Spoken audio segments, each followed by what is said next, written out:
आज हम लोग संत नामदेव के बारे में जानेंगे कि नामदेव का जीवन कैसा था, इनके वर्क्स क्या थे या किस संप्रदाय या सेक्ट से जुड़े हुए थे।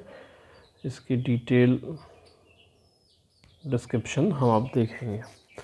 आइए शुरू करते हैं। संत नामदेव 1270 ईस्वी 1270 एडी में देवगिरी के पास एक छोटे से गांव नरसिंहपुर में नामदेव जी का जन्म हुआ। उनके पिता दामसेती थे, उनकी मां का नाम गुनाई बाई था। दामसेती गरीब थे और वह एक दर्जी का व्यवसाय करते थे, लेकिन वे सत्य के मार्ग पे चलने वाले सत्यपरायण व्यक्ति थे और यही शिक्षा इन्होंने अपने पुत्र नामदेव जी को भी दी। परंतु इनकी यह शिक्षा व्यर्थ हुई और नामदेव एक कुख्यात लुटेरों के बड़े गिरोह से जुड़ गए, जिसके वह नेता भी बन गए। वह बड़ा गिरोह 70-80 डाकुओं का गिरोह था, जो उस अपने क्षेत्र में हत्या, लूटपाट और घरों को जलाना, निर्दयी लोगों को मारना, यही कार्य करते थे, जिनका व्यवसाय लूट कर अपना धन अर्जन करना था। उस जंगल में, जिस जंगल में ये अपना निवास बनाए हुए थे, उसी जंगल में एक पुराना मंदिर था, जहाँ पे लोग कभी जाने की हिम्मत नहीं करते थे। वहीं एक मंदिर भी, देवी का मंदिर भी था। तो जब कुछ भी, कहीं भी कोई भी लूटपाट करना होता था तो उससे पहले वह नामदेव जाते थे उस मंदिर में और आशीर्वाद लेके ही फिर वह अपने उस कार्य की तरफ बढ़ते थे। तो एक बार की बात है कि पूर्णिमा या कुछ ऐसे ही विशेष उपलक्ष्य में पूजा हो रही थी और उस मंदिर में अगल बगल के जो भी गरीब लोग थे वो प्रसाद खाने के लिए एकत्रित हुए थे, पूजा करके प्रसाद खाने के लिए। तो वहाँ एक विधवा भी आई हुई थी, वह अपने छोटे नवजात शिशु को लेकर, जो बहुत तेज़ी से रो रहा था। जैसा कि बताया गया कि वह 2-3 दिनों से भूखा भी था, महिला भी और उसका बच्चा भी। तो वह उसी समय पे नामदेव भी मंदिर में पहुँचे, जबकि पुजारी और सब बोल रहे थे कि आप लोग यहाँ से हट जाइए, जब पूजा हो जाएगी उसके पश्चात ही आपको प्रसाद मिलेगा। तो यह चीज़ देखते हैं नामदेव और आते हैं तुरंत। तो महिला से बोलते हैं कि पूजा हो जाने के पश्चात ही प्रसाद मिलेगा। तो महिला बोलती है, नहीं, मेरा बच्चा बहुत भूखा है और अगर इसको नहीं मिला कुछ खाने को तो हो सकती है इसकी मृत्यु हो जाए। इसी के चलते वह बोलती है कि उसके पहनावे या उसके बाद से नामदेव को या किसी सभ्य समाज की महिला लगी। तो उसने पूछा कि आप कहाँ से हो? तो वह बोली कि मैं एक सम्मानित परिवार से हूँ और मेरे पति जो हैं वो देवगिरी सरकार में एक सैन्य कमांडर थे, जो पदना नामक गांव है वहाँ रहते थे। लेकिन कुछ कुख्यात डाकुओं ने पति की क्रूर हत्या कर दी और एकमात्र बच्चे के साथ मैं भिखारी बन गई हूँ, जो रिश्तेदारों ने उस पति की संपत्ति और धन से भी वंचित कर दिया।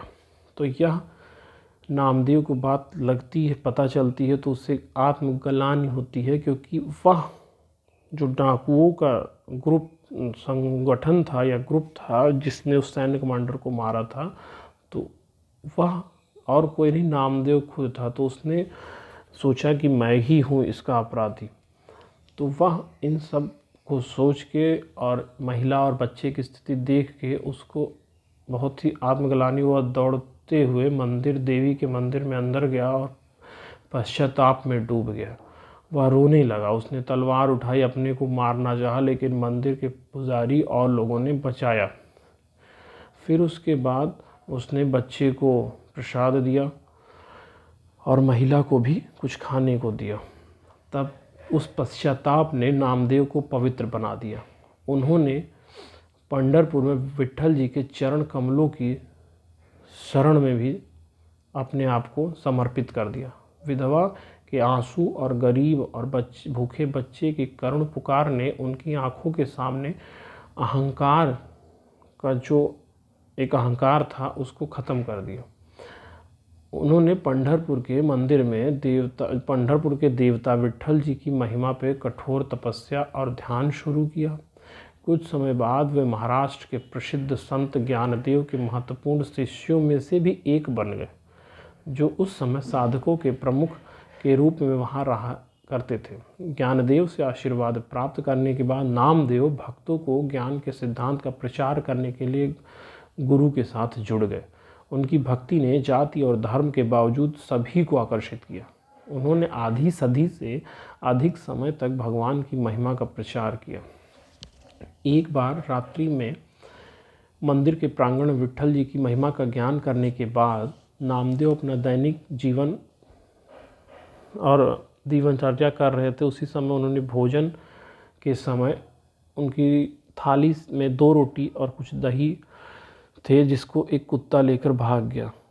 तो नामदेव सभी चीज़ों में ईश्वर का वास देखते। तो जब कुत्ता रोटी लेके भागा तो उसके पीछे नामदेव दही लेके गए कि रोटी के साथ दही भी खाए। तो उन्होंने कुत्ते को रोककर फिर दही भी खिलाया